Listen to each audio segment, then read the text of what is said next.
Welcome to Keith Knight Don't Tread on Anyone in the Libertarian Institute. Today I am joined by Jeff Charles, the host of a Fresh Perspective podcast. He's a contributor for RedState, Newsweek Opinion, and also has a Substack, which you can see on your screen, called Chasing Liberty. Mr. Charles, thank you for your time. Yeah, thanks for having me. I've been looking forward to this. You have an article titled Beyond Black and White, How Media Outlets Use Race to Divide and Conquer. What is your thesis in this article? Basically, my overall point, and I'm far from the only person who has made this point, but the problem is that we have a lot of division in our society. The elite ruling class, through the media, through the government, has managed to find a lot of different wedge issues to divide the American public so that we're at each other's throats rather than holding them accountable. So race is one of those issues. And I'm not the type to say that there are no racial issues in America. I do believe that racial issues exist. I believe that it's a problem. I believe that it's a problem in our government and in society. That doesn't mean that I necessarily subscribe to the progressive way of thinking about race. Like, I don't think that there's a Klansman or a Nazi waiting behind every tree to lynch me just because I'm Black. That's not happening. But there are some legitimate issues that need to be discussed. The problem is that nobody really wants to have honest conversations about it. It's either you're a racist if you disagree with me, or you're a race baiter if you disagree with me. And one of the ways that they have divided us is Black and white, Hispanic and white, Asian and everybody, and that's just one of many issues. There's also gender, sexuality, and a lot of other issues. So the idea is that I like to bring this to people's attention, because I see on both sides of the spectrum, left and right, that they both do the exact same things to each other. On the left, you've got people painting white people as if they're this broad brush, they're all racist, or most of them are racist, or they're this and that, and they ascribe certain things based on skin color. And on the right, even though the right doesn't want to admit it, they do the same thing. They do the same thing with Black people. They paint us all with a broad brush. If you look at all those videos, what I call Black man bad porn, where all those videos were with Black people being violent, it does lead people to think that most young Black men are engaging in these violent crimes, and then they'll use the statistics, but in reality, it's only a small fraction of us that do that. So just like there's a small fraction of white people who are racist, there's a small fraction of Black people who engage in this behavior, yet our media elites have got us thinking that the fringe represents the whole. And it's a very clever and insidious way to divide us. So it seems like the fraction case, that they take a fraction and then, hyper focus on that, is the source of this entire fallacy, the gender divide, the race divide. Is it really based in the idea that disparities are proof of discrimination? The example I use is men are 50% of the population, yet according to Washington Post, 95% of those killed by police. That's not proof of sexism, because men have 17 times the amount of testosterone and are more violent. Or the gender pay gap doesn't account for different skills, different value, and the different jobs and the different number of hours. Is the disparities and discrimination assumption the source of this issue, or is there something else? Well, I think it's more of an agenda than anything else. I mean, because the disparities, depending on what you're talking about, like with men, like it's objectively true that men were more violent than women. I mean, women will cut you down with their tongues, with their mouths. We'll cut you down physically, right? So there's gender differences there. So in some cases, those are legitimate. Now, when it comes to disparities like in racial issues, yeah, some of that can be attributed to racism, I think, especially given our history and how that history still affects us today. But just because, like, say, in one instance, if white people are doing better than Black people, to say that's automatically racism, 100%, and no other factors contribute to it, that's where we started getting into trouble. That's when we start to have a more simplistic and unnuanced view towards these situations. So to me, it's like I can say, oh, yeah, so some of the wealth disparities, I'm sure racism plays into that as well, but class plays into that as well. Education plays into that as well.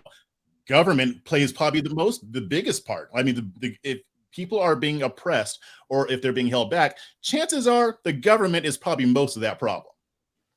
So what can we learn You think from the example of Asians who on average have incomes that are 30% higher than whites, even after, 2 decades after Japanese internment, Japanese had incomes that were 30% higher than whites.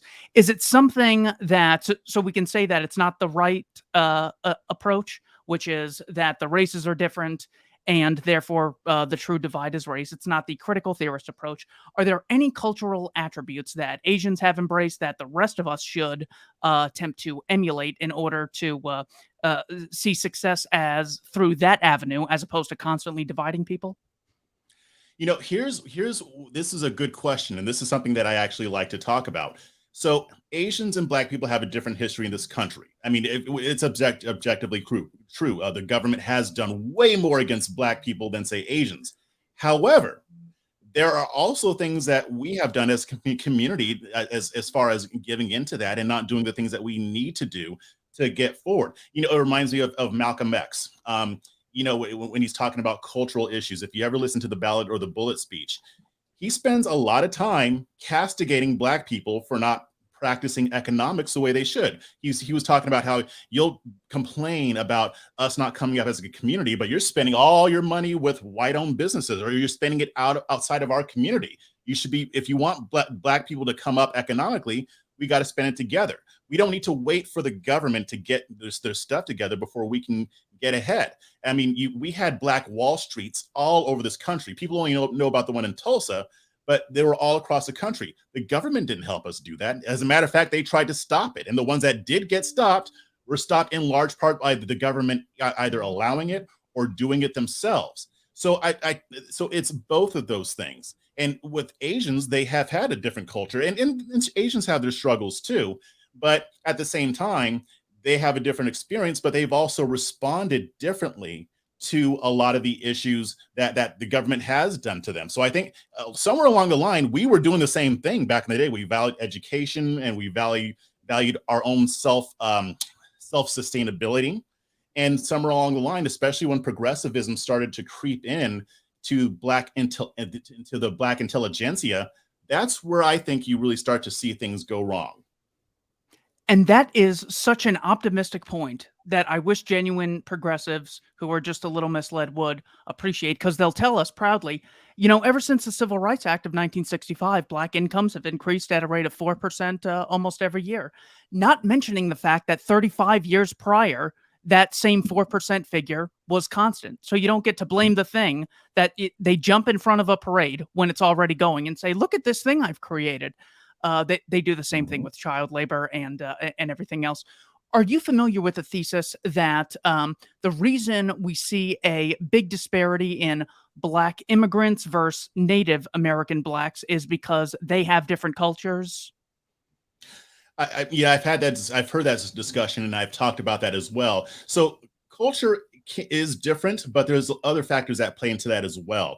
Like for instance, like the immigrants that come here tend not to be the poorest of the poor. Like say if they're coming from Nigeria. And I can't remember the numbers and the stats off the top of my head. I haven't studied this in a while, but more often than not, when they come here, they already have some level of education, or their family is already well-to-do. Not necessarily like millionaires, but they're well-to-do. So they're coming over here already with that. And then, yeah, a lot of African cultures are different. And I think that they kind of value the quote unquote American dream more because they didn't come up through all the discrimination. So they get here and they're like, this is great. I can do stuff that I couldn't do in Nigeria.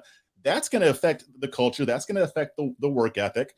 And they don't have a lot of the baggage that we, as people who descend from slaves, that we do. So those are just a few things that account for that. Okay. And finally, you mentioned that BLM is white progressives in political blackface. I am so offended. Please tell me what this means before I freak out. Wow, you went back for that one. I wrote that a long time ago. Yeah, it is. I mean, and I have to be clear here, because people mistake between Black Lives Matter, the movement, and between Black Lives Matter, the global foundation, and Black Lives Matter, the local chapters. It's a little bit more complex than what people will talk about in the media, whether it's right or left. When I'm talking about Black Lives Matter being white progressives and political blackface, I'm talking specifically about the global organization, the one that has had all those scandals where it's turned out to be a huge grift. They're taking all these donations from well meaning white progressives who think that they're helping Black people by sending money to this organization. Turns out that they were using it to enrich themselves.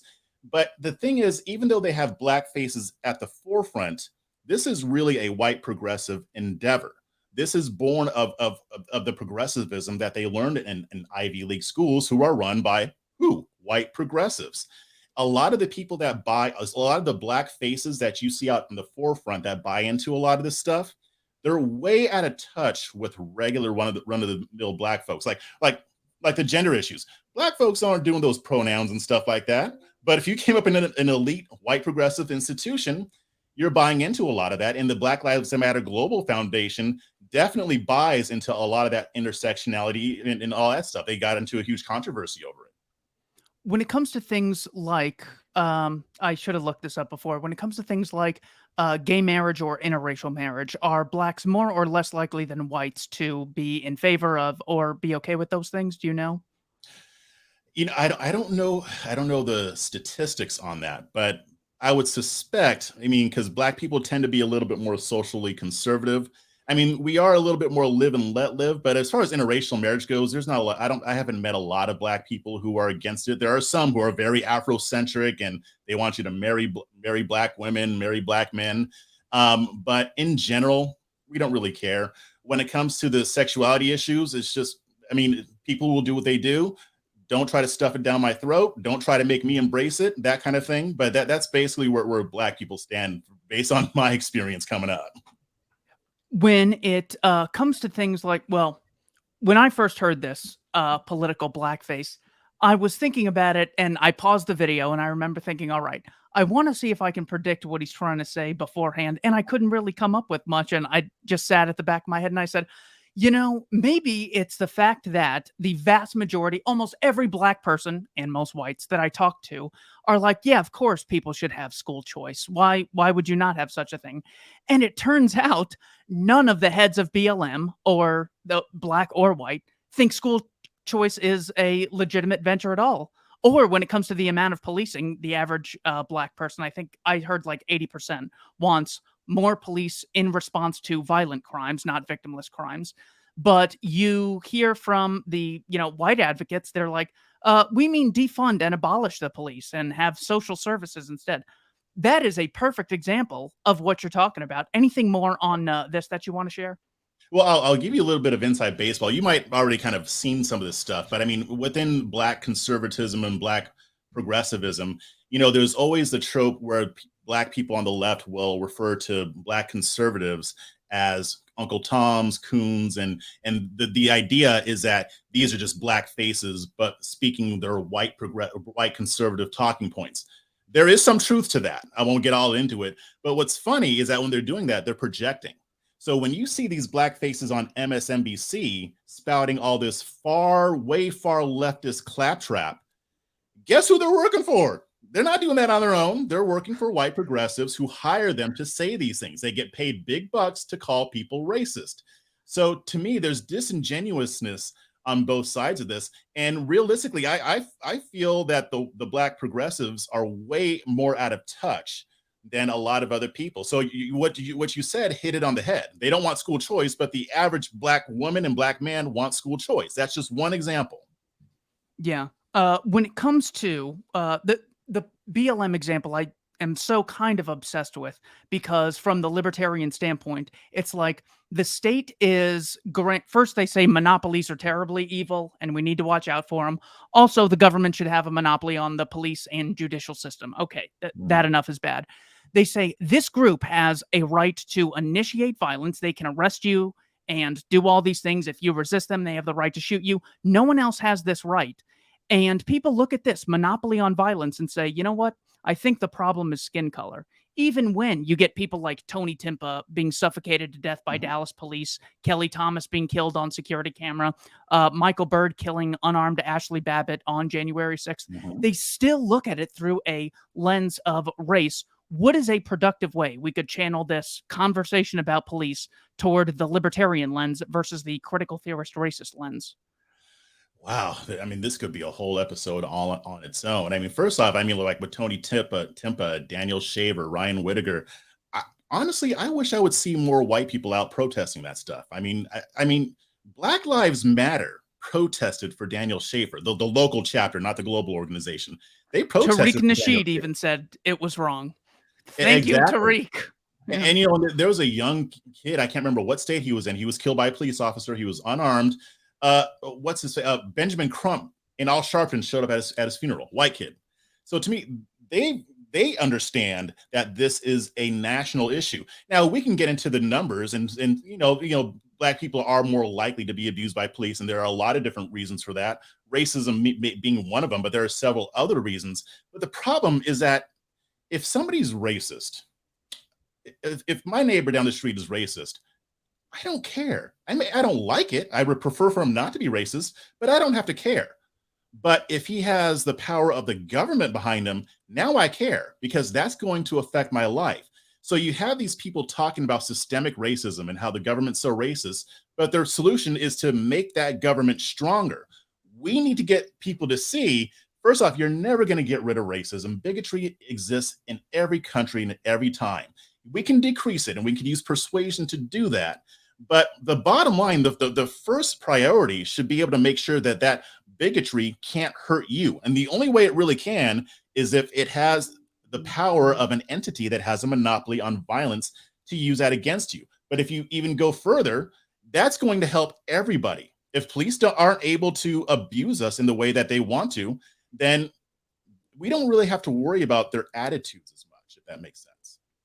Sure, sure. But when it comes to even outside the monopoly on violence issue, I would still think it would, all else equal, it would absolutely suck to be in a place where you're constantly being negatively generalized because of your race, or if everyone's terrified of you, or you're not getting the ability to access jobs, or I mean, just looking at it from when I was in school, all I was taught in Arizona state schools was that whites are uniquely evil because they participated in slavery uniquely. And I always felt terribly insecure about that. So even Why? though You a didn't do police it. officer, no, I didn't do it exactly. Well, because I was a collectivist at the time. I thought everything bad from my race I'm responsible for, and to take pride in anything is absolutely terrible. When it comes to leading by example, as far as how to have an honest conversation about important racial issues, what are some of the things that come to mind? Because Al Sharpton certainly isn't doing it. I think, I mean, in terms of racism, I think that most of the progress that we've made is because as a society, we started changing. And if you think back to Jim Crow and segregation, that wasn't organic. The government enforced that. The government did segregation. Now, were there people naturally segregating? Yes, and they still are today. But we had, as a society, had to start moving forward. That's actually one of the reasons why Jim Crow laws were in effect in the first place, because people weren't discriminating enough. Because even if you don't like somebody's color of the skin, you still like the color green, right? So to me, yes, I think racism is an issue. I don't think it is nearly as bad as it was for me, as it was for my parents and for my grandparents and for my great grandparents. I think that these are things that the government needs to get out of. And I think if the government isn't as powerful, a lot of these divisions don't really matter. But if you think about it, if the federal government didn't exist, or if it was just stripped down, we wouldn't really care who runs it. So I know I'm kind of all over the place because there's a lot in that question. But I think that we need to recognize that it's not about black versus white per se. It's really about regular folks against the ruling class elites. Like I have a friend, he says it all the time. He's a white redneck from Dime Box, Texas. And he says, I think that the average white redneck has more in common with a regular black person than they think. But we don't have those conversations anymore. So and that's by design. That was the one funny SNL skit that I've seen in 10 years. Tom Hanks is a Trump supporter and agrees with all the other blacks on I remember Jeopardy, that. and they're completely in line with everything. And I go, whoever wrote this skit is at a level of brilliance that no one else at SNL is at. That was great Now, satire because they made a really good statement. mhm. I was accused of being a race essentialist for asking this question, but I will ask it again. When it comes to what is it that whites need to hear that they haven't heard, that people like Dr. Umar Johnson or Louis Farrakhan are not articulating, what is there anything you would want to say to whites in general to get them to understand the plight of blacks? Because as far as who's leading the racial discussion, it's just absolutely terrible. Not really. I guess what I would really say is, and I would actually say this to black people too, because even just the analogy I just did about white rednecks and black regular black folks, you got to start talking to each other, touch grass. Your influencers are lying to you on both sides. I don't care what side you're on. They're lying to you about what the other person thinks. What they don't want is for us to sit down and have conversations. So to me, it's like, if you really want to understand where black people are coming from, talk to a black person. I mean, and I don't mean like talk in the political sphere, not in social media, because things get, really politicized there. But I mean, it just, a lot of you probably already have black friends and black people have white friends. Just have conversations, but not just have the conversations, be willing to listen, be willing to hear. Do not give in to that knee-jerk response to go to whatever your political narrative is, because I don't care who you are. We've all been given a script from our influencers, and sometimes we just get into repeating those talking points. Get outside of that. Just get outside of that, use your own brain, and just have regular cordial conversations. I think that if all of us did that, a lot of this stuff would be solved. It sounds kind of trite, but it's true. Yeah, yeah, certainly. When it comes to other articles, this one really caught my eye. Breaking the Spell: How the Intellectual Class Helps the State Control the Masses. What is your thesis in this article, which you can find on the Chasing Liberty Substack? So that kind of ties into what we've been talking about. That article was inspired by a part in Murray Rothbard's Anatomy of the State, when he talks about how the government uses the intellectual class. He calls them the opinion molders, the people who mold all of our opinions. That's actually what I was just talking about. These opinion molders work with the authoritarians. They work with the state. And again, I don't care what side they're on it happens on the right and on the left. When, like, for instance, perfect example, if a black man gets unjustly killed by a police officer, you've got the narrative coming from the left. Oh, white cops are racist. All cops are racist. And anybody who even questions whether maybe the cop might have been justified is a racist. On the other side, you've got people on the right saying, well, maybe the cop was right, or let's pull up this guy's criminal record so that nobody feels bad about him getting killed. When they do that, they're protecting the state. And I think that, to me, these opinion molders, each in their own way, is designed to help the government amass more power, to amass more influence, to keep us distracted while the government does what it does. It's one of the reasons why a lot of the things that I write about on RedState, or if I talk about it on Twitter, tends to be news stories that fly under the radar because we're distracted by a guy in a beer can, right? So to me, these opinion molders, they serve a purpose, and I think most of them don't even realize that they're doing it. That's how brainwashed that we have become. So when Murray Rothbard is talking about this, when I read this in Anatomy of the State, I was like, wow, that 100% explains what we're dealing with right now. He called them the intellectual class, and today they're not as intellectual, but they still serve the same purpose. So that's what I was trying to drive home with that article. If you're being told something by your favorite influencer, whether you like them or not, it's okay to second guess it. Check it yourself, because they're there to mold your opinions, and they do a very good job at it, and they do it without you even knowing it. That's the amazing part, because it's not like Joe Biden is on a Zoom meeting with all the intellectuals telling them, here's what you guys have to say. But what they do is they make you financially dependent on them. So just as we've never been told, hey, don't say anything bad about our CEO or else you'll get fired, there's an understanding. He is the guy who gives you the job, gets you the money. Don't talk bad about him. You'll just ruffle feathers. So when the state gets a monopoly on compulsory education, if the Catholic Church tried compulsory education, it'd be kidnapping. not a total monopoly on education, but just the compulsory part. Well, that allows so many people to automatically have their default be, well, yeah, the state's a legitimate organization. The wars are more or less justifiable. That's how you can get conservatives to say things like, I care about personal responsibility. Also, that officer is not responsible for his actions because he was just following Ooh. orders. That was just the law. I would love, I gotta pull it. I was so scared last time I talked to a cop, but next time I'm gonna do this when they're like, that's a great deal of drugs you have there. You're under arrest. I'm just gonna say, no, no, I'm a drug dealer. I'm just doing my job. And since just doing your job is a legitimate way of acting in society, take it up with my boss. He's the head drug dealer in charge over here. It's amazing how the intellectual class is able to influence. What is, besides this, what is the most important lesson you learned from reading Murray Rothbard? Ooh, wow. You know, that lesson hit me hard just because I'm part of media. Mm. And I've always tried to be responsible with my platform, but that really convicted me. I was like, I really need, I mean, I don't have the biggest platform in the world, but it's a decent size. I have to be careful with how I'm leading people because a lot of people will just believe what's told them. And I try to encourage people not to do that. I mean, people think that the state is the ultimate enemy, and I agree, but without the media, the state wouldn't be able to Mhm. do most of the stuff that they do. Without the media, we probably don't get involved in the Spanish American War. We probably don't invade Iraq twice. We don't stay in Afghanistan for 20 years.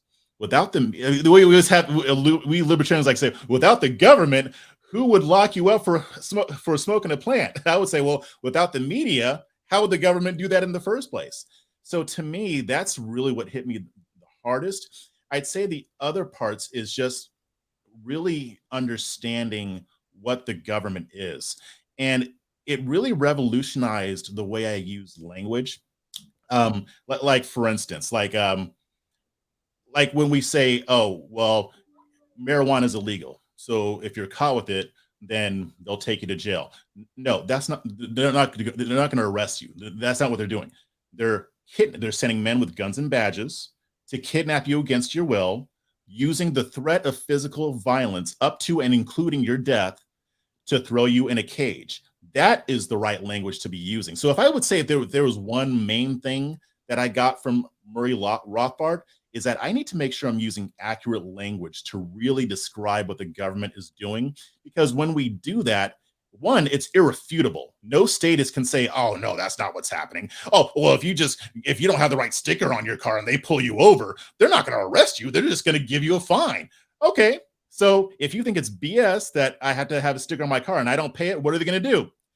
They're going to send men with guns and badges to use the threat of physical violence to throw you in a cage, haul you in front of a judge, and extort that money out of you with the physical threat of violence up to and including your death. It's the same thing.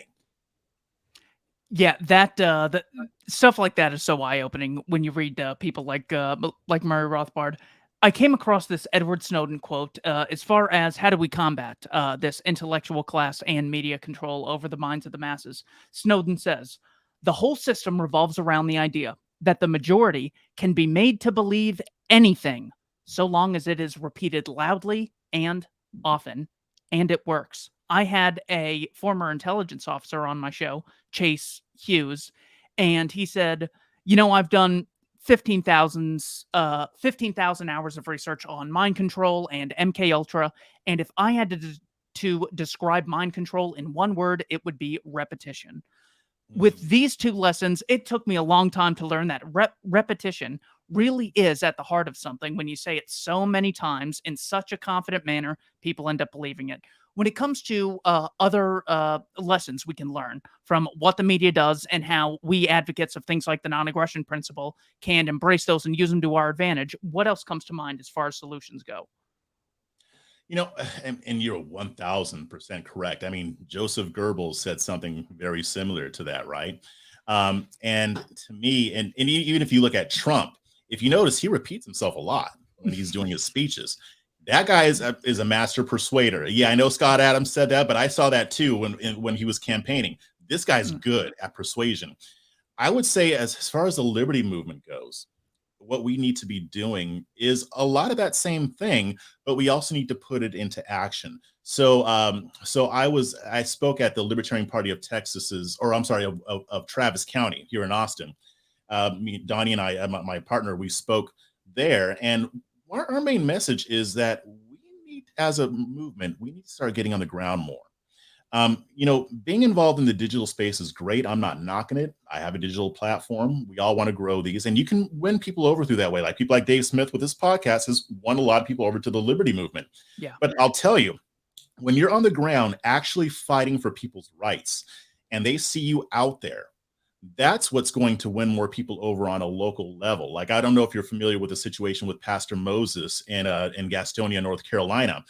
Long story short for your audience, this guy's been feeding the homeless for 20 years, started to ramp up his efforts when COVID hit, and he wanted to have homeless people on his church property, his private church property, and the city is giving him a really hard time about it. They've been drowning him in fines and all this other stuff because they don't want him to feed the homeless. They don't want him to do his ministry like the Bible says. Spike Cohen, with his organization called You Are the Power, has been drawing a lot of attention to this. And over this whole fiasco, the Spike's been there for him. The local Libertarian Party has been there for him. I interviewed him for an article, and he said, I've been a lifelong Democrat. I'm a libertarian now. And I could tell that story numerous times with other examples. When you're actually there providing a benefit to the community and you're doing it under the banner of liberty, you're going to convert people just automatically. You don't really even have to sell a lot of the ideas because you're putting them into action. So I would say, as a movement, that's what we really need to be focusing on in this next round coming up. Yeah, I am trying to find the article because Spike Cohen told me about this incident when we were at Freedom Fest.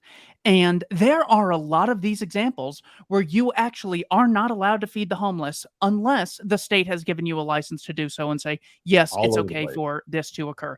There was a case in Kansas City.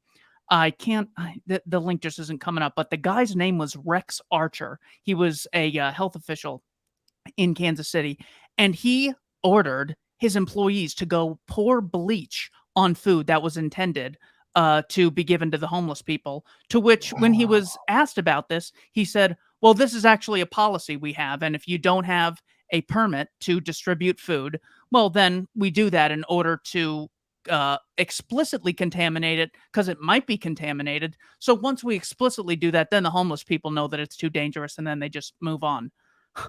It's like, this is the great Thomas Sowell lesson. Compared to what? I don't like, this food isn't really great. Compared to what? Starving? These houses aren't up to, total code. Compared to what? Being homeless, or compared to being in a mansion? This is a low wage compared to being unemployed. It's the great wisdom that libertarians have been providing for so long. So I asked Spike, I said, so what's the lesson out of something like this? And he said, I think the lesson is statistics are important. Logic is important.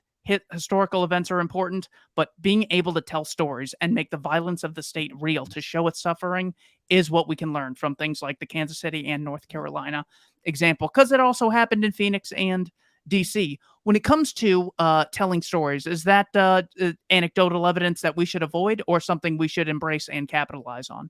No, we should be focusing on stories more than the statistics, more than the logic, even more than the philosophy. The stories will make the philosophy real. It's one thing to be up in the philosophical space, talking ideology, talking ideas. That's all great. But you can't put that between two pieces of bread and eat it for dinner if you're starving, right? You can't put that over your head to give you shelter. When the government is in the situation that you just described, that happened with Pastor Moses. Well, okay, we don't want the homeless staying here. Okay, as opposed to what? Being out on the street and freezing to death? The city said yes. People froze to death. They died. People OD'd out in the streets. It was disgusting. So to me, that's actually one of the directions that I've been taking my Substack in, because I really want to tell a lot of these local stories. And I've got people hitting me up, like a town like 2 hours away from me. I'm looking into something there that I'm going to be reporting on. Same thing, local government abusing people, using code violations to abuse people. This stuff happens everywhere. And what I always say to people is, don't think for a second that this isn't happening in your community. If you look it up, you'll find it. We need to stop focusing so much on the federal and national politics. Yes, that's important, but If you're going to be abused by a government, chances are it's going to be your local government. And that's why I want as many stories of these as possible. Like one of my mottos is I want Chasing Liberty to empower grassroots activism one story at a time. And that's very important. I mean, because stories do persuade. It really brings it home rather than just saying, well, the government using violence sucks.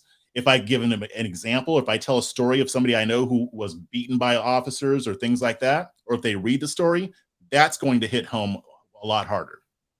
Yeah, exactly. Well, it's like I could hear about, 100,000 civilians in Tokyo getting murdered in Operation Meeting House in March of 1945. And it's like, it's sad. And, the pictures are horrifying and everything. And that brings you a little closer. But it's like, all right, seeing Eric Garner get suffocated to death, that is going to be in my brain forever. And that makes it so much worse than even 100,000 deaths. And those people were almost all innocent.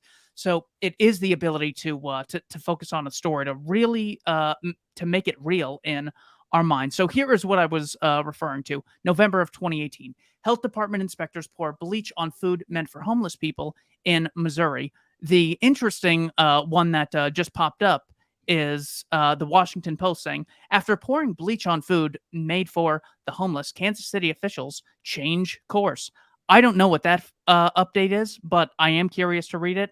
I care much more about this evil stopping and changing than I am about, oh, well, that they're still totally evil and they're probably not going to change. I really hope they do change because that is just an unbelievable crime. The poorest people, and they're regulating it under the guise of helping them, the very exact imperialism that they think they're so, clever to say, oh, the British And, Empire was imperialist. You want Washington, D.C. and state governments to coercively rule over hundreds of millions of strangers. It's no different. and who's standing up for those people? Who stood up for those homeless people? Maybe there were some people who were, but here's my thing: who is standing up against these local governments for this stuff? Mhm. You know, Democrats kind of do it. If it's police involved, you'll see them come out of protest. I'm not talking about the rioters. I'm talking about people who actually just peacefully protest. They'll come out, they'll speak, they'll raise hell, they'll draw attention to it. Great. Republicans, they don't do much of anything. Like they may do some marches for abortion and stuff like that. But in general, if somebody's rights get violated, you're not going to get a bunch of Republicans out there protesting for it. So who's going to stand up for these people? It needs to be us. Because Democrats will only do it when they can use a racial element to it. But if a guy's bar is getting stolen in San Antonio to make way for the Alamo and the state government is doing this, who's going to stand up for that guy? When I went to that rally in San Antonio for Moses Roses, it was one Republican who was part of the Republican Liberty Caucus and a bunch of libertarians. We need to multiply those efforts because when they see us out there being willing to fight for people's rights, when you see someone like Chase Oliver giving the city council hell for building Cop City, I don't care what if you disagree with some of his politics, that makes a statement. Because normally you see Democrats doing that and nobody else, but Democrats don't do it all the time. We need to be the ones fighting for people's rights. That can be us, and we have an opportunity to start making inroads through activism and through activism against all government abuse, civil asset forfeiture, eminent domain. The list goes on and on. That's stuff that libertarians care about. So we need to be the ones out there fighting against that. And I feel like it's so important because we have the right answer. Whereas if your objection to something is, well, there's inequality in how such a thing is enforced. Well, then we just need to start arresting more Asians, Hispanics, and whites. Or the draft is sexist. It's explicitly male only. If you go to selectiveservice.gov. So if inequality is bad, we just need to start enslaving women. There's an actual policy the Pentagon has that any military-aged male over the age of is any male over 16 or older, so they're not counted as a civilian death. So if the problem is inequality, you just need to start murdering women 16 years Yeah. on and older. But once you see the problem is initiating violence against peaceful people, that really cuts the rug out much more so than playing this ridiculous disparity game. So yeah, I think you are totally right.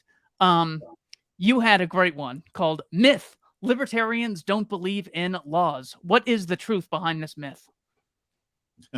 So I wrote that, and I'll be writing more about different myths about libertarianism because one thing that I've always noticed, even before I came into the movement, is that most of what people think about libertarianism is based on either lies or misconceptions.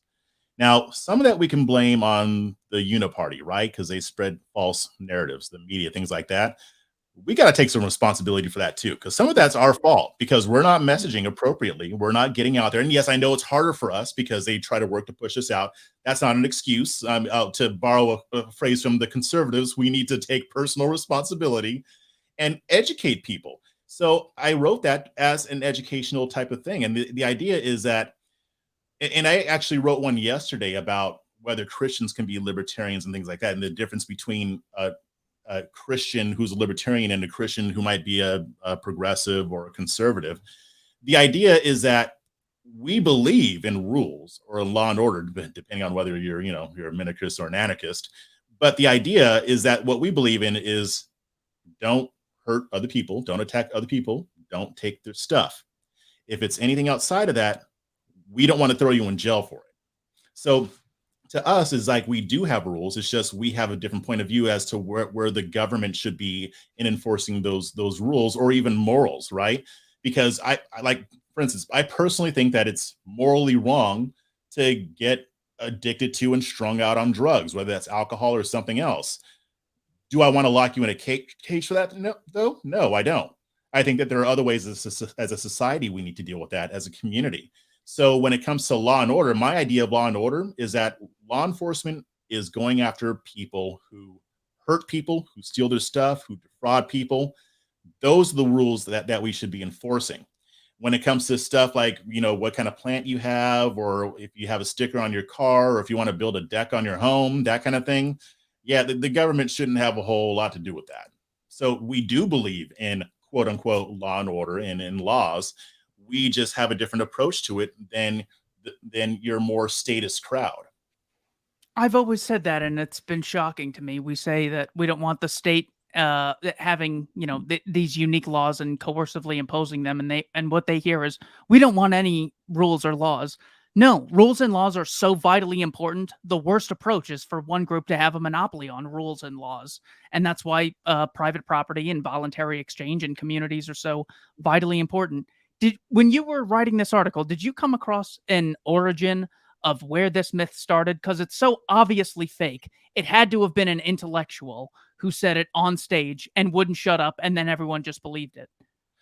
I'm not sure where it actually would have started from, but realistically, we could argue that this myth started long, long before any of us were born. It reminds me of that quote from Frederick Bastiat, where I'm not going to say the quote word for word because I can't remember it all, but what he says about what socialists think.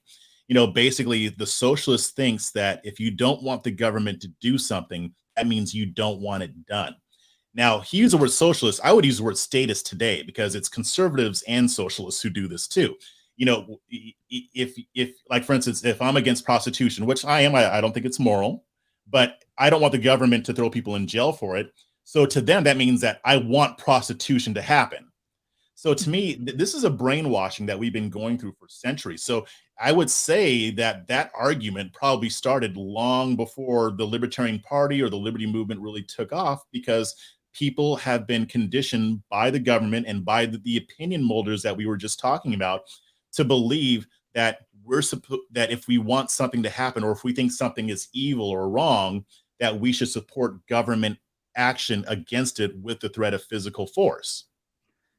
Yeah, it's just so weird because the conservatives will say free speech is vitally important, to which you could respond, so you condone everything everyone says ever? And it's like, well, no, of course not. I just believe this is a better process for achieving truth in a civilized society than putting people in jail for speech. And I go, well, then why do you think I'm obsessed with hookers every time I say people shouldn't be caged for Yeah. consensual acts between adults? That is just such a shocking one. So let me give you another myth, and please let this be the next article. Libertarianism is defined as isolationist, dog eat dog, every man for himself worldview. What, if anything, is wrong with that? What's funny about that? Some people will say that about conservatives too. Like say like for an example, I don't know if you're familiar with a guy named King Randall. He's in Albany, Georgia, and he has a school for boys, specifically for Black disadvantaged children. and he gets donations for it. So I saw somebody criticize him one day saying, well, wait, aren't you supposed to be the party of personal responsibility? He's not even a Republican, but he's seen as a conservative.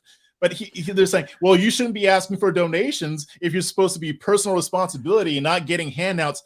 No, if you're a conservative, what you think is that the government shouldn't be doing it, that we as a community should be doing it. And that's where there's overlap with the liberty movement.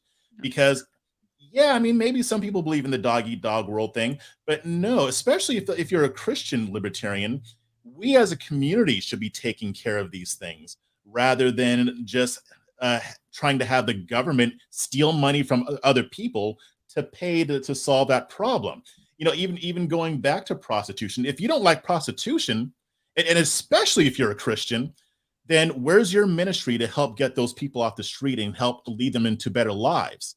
You don't need to steal money from other people to pay men with guns and badges to throw them in cages thinking that's going to solve the problem, because you know it doesn't. Even if it's drugs, you know the war on drugs has failed.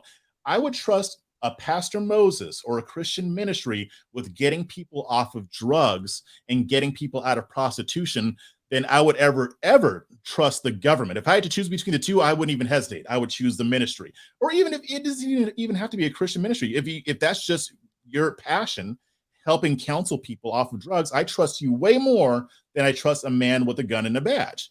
So that's really all that means. It doesn't mean dog eat dog. It means we as a community take the responsibility that we have abdicated to this deity that we call the government. Because yes, we do practice idolatry with our government.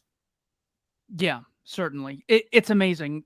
You see things like computers or TVs or microphones or iPads, and you can just look at it and say, okay, this took like a billion people in a complex web of voluntary social interactions in order to get to this point. And they call that isolationism, every man for himself. But it's not dog eat dog when when Trump and DeSantis are explicitly lying about each other and slandering each other, and they're going to have a race to see who wins. One person wins, the other loses. How is that? That is more dog eat dog than me going to the supermarket, going to Best Buy, going to any private organization. And it's much more harmonious. Every time I'm at a private organization and I buy something, I always get something like, thank you, please come again.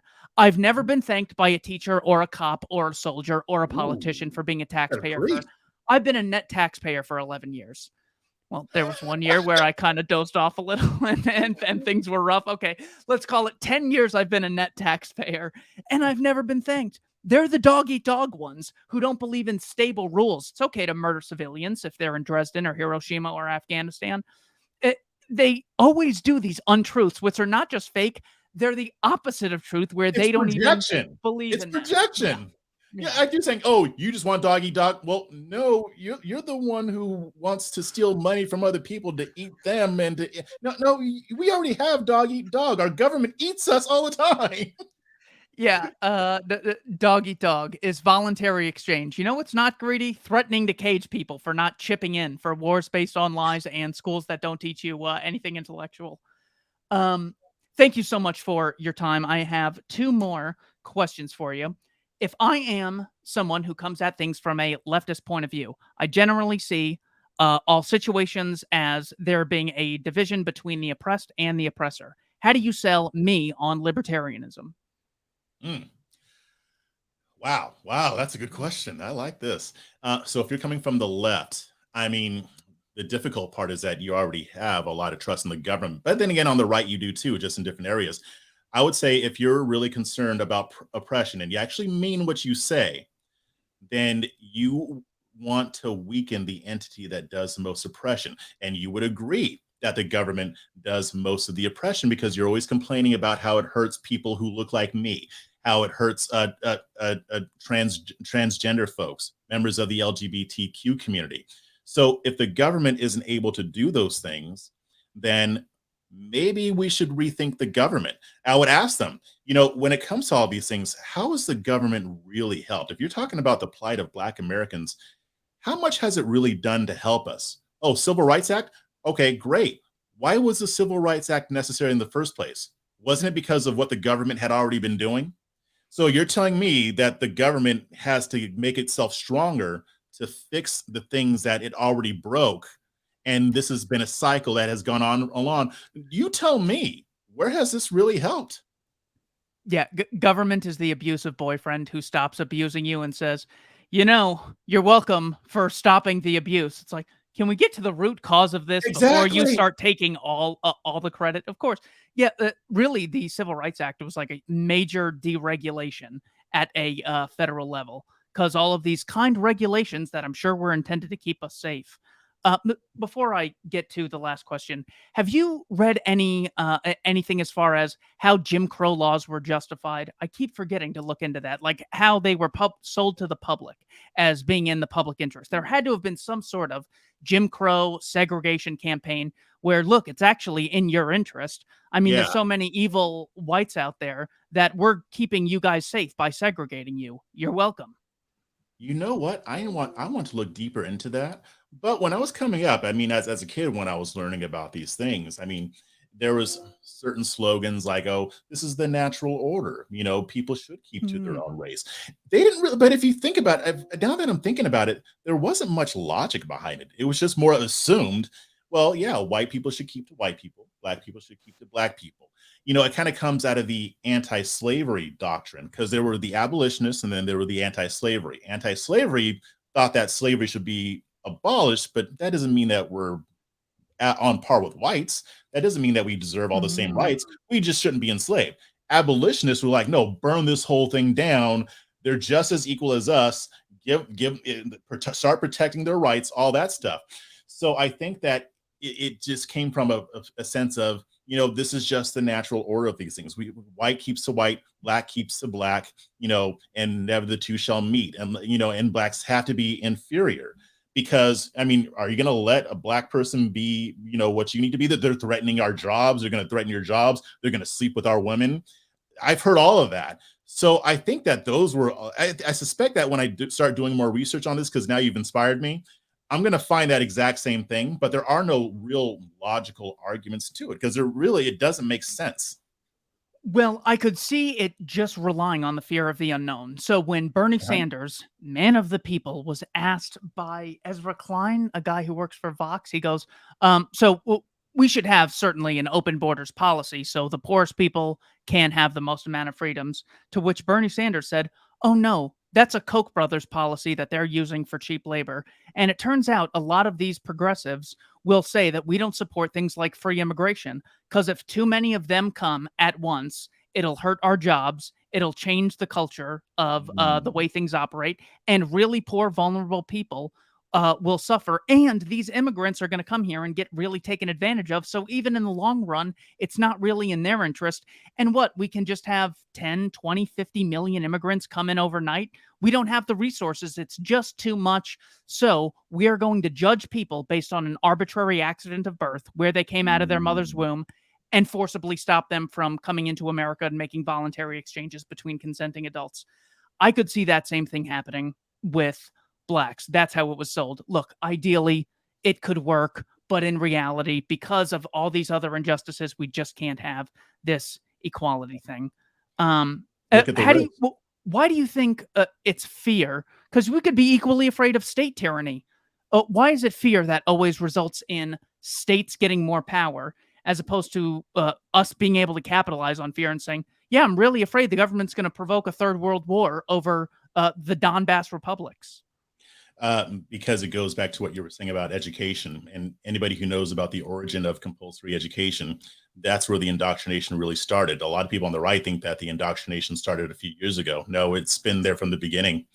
We've been indoctrinated since then. And we have been indoctrinated to believe that the government is our friend that protects us from the things that we should fear. So we don't fear the government. Why would we fear the government? They don't do anything to us. They take care of us. They protect us. They make sure that foreign armies don't invade. They make sure that we don't become 90% drugged out because of the war on drugs. If without the war on drugs, we would have all kinds of people on the street drugged out. We need the government to take care of our poor. We shouldn't do it. We can't do it. The government can do it. So it's okay for them to steal our money because they're going to use it for a good purpose. They don't really oppress us all that much. Yeah, the Patriot Act seems a little, maybe a little much, but I don't want to get blown up by an Islamic terrorist. I don't want them flying planes into buildings. And on top of that, if I say that I'm against this, I'm un-American anyway. So yeah. So that's why we're afraid of the wrong thing. We're angry at the wrong thing. We've been It's national Stockholm syndrome. That's what it is. It's status Stockholm syndrome.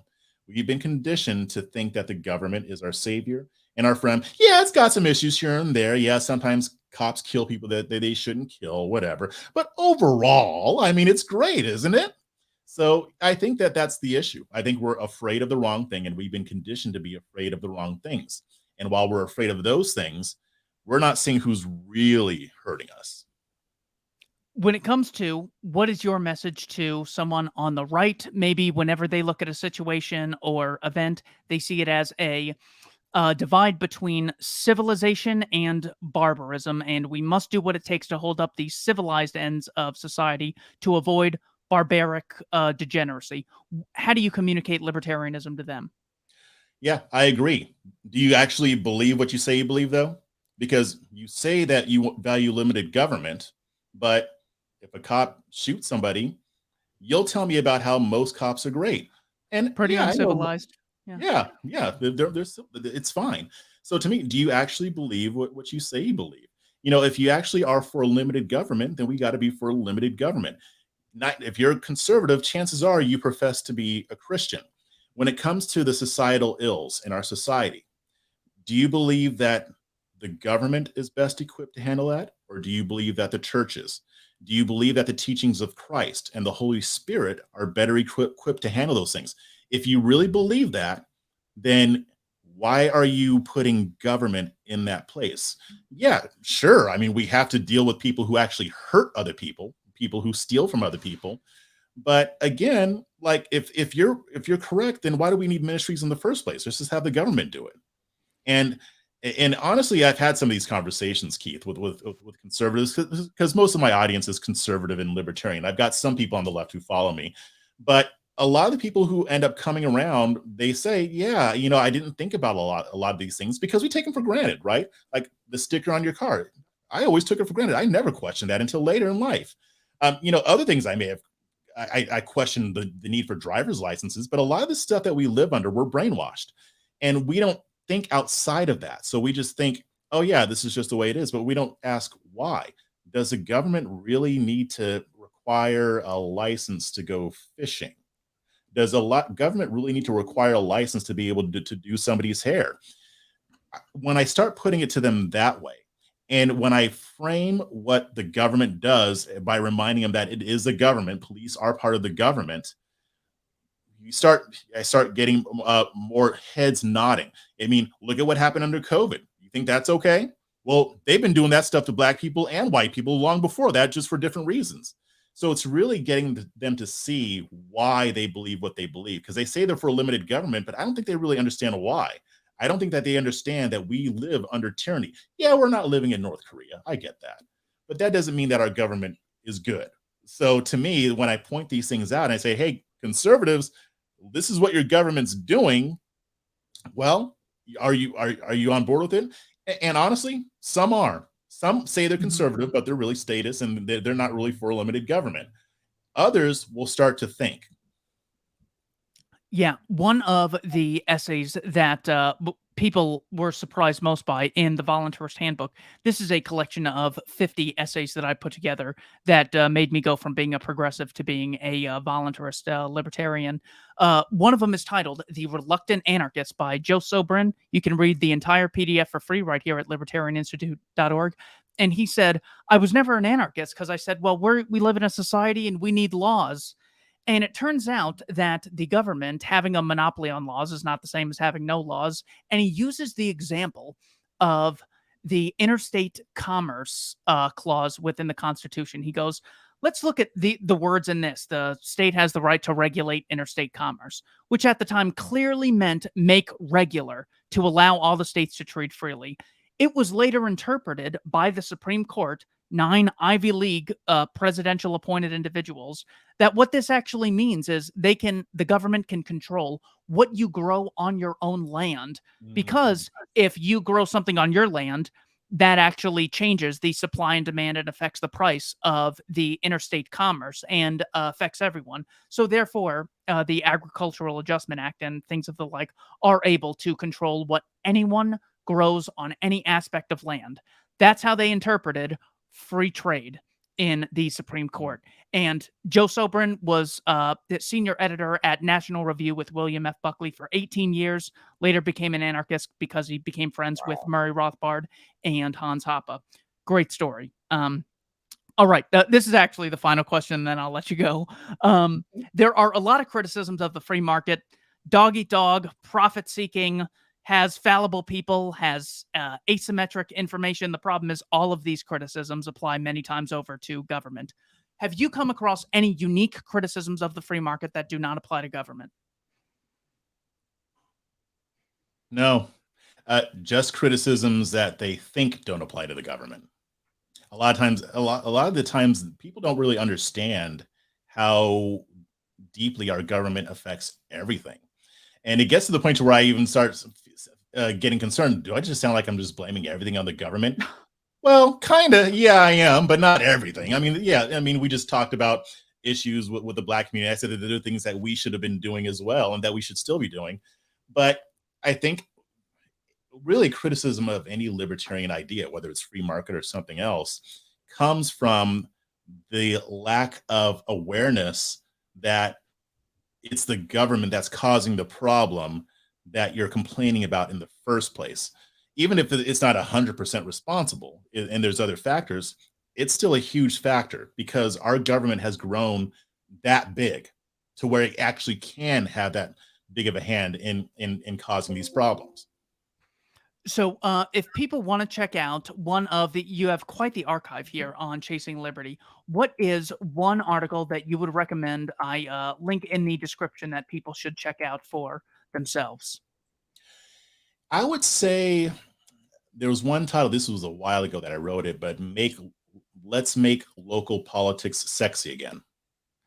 I think that that's the building block. That's where we really need to be focused. And if there's one thing that I would want people to read, that would be the article. Case for making local government sexy again? That's right. Very nice. That will be in the description. Thanks to everyone for watching Keith and I Don't Tread on Anyone and the Libertarian Institute. Mr. Charles, thank you so much for your time. Thank you. I appreciate it.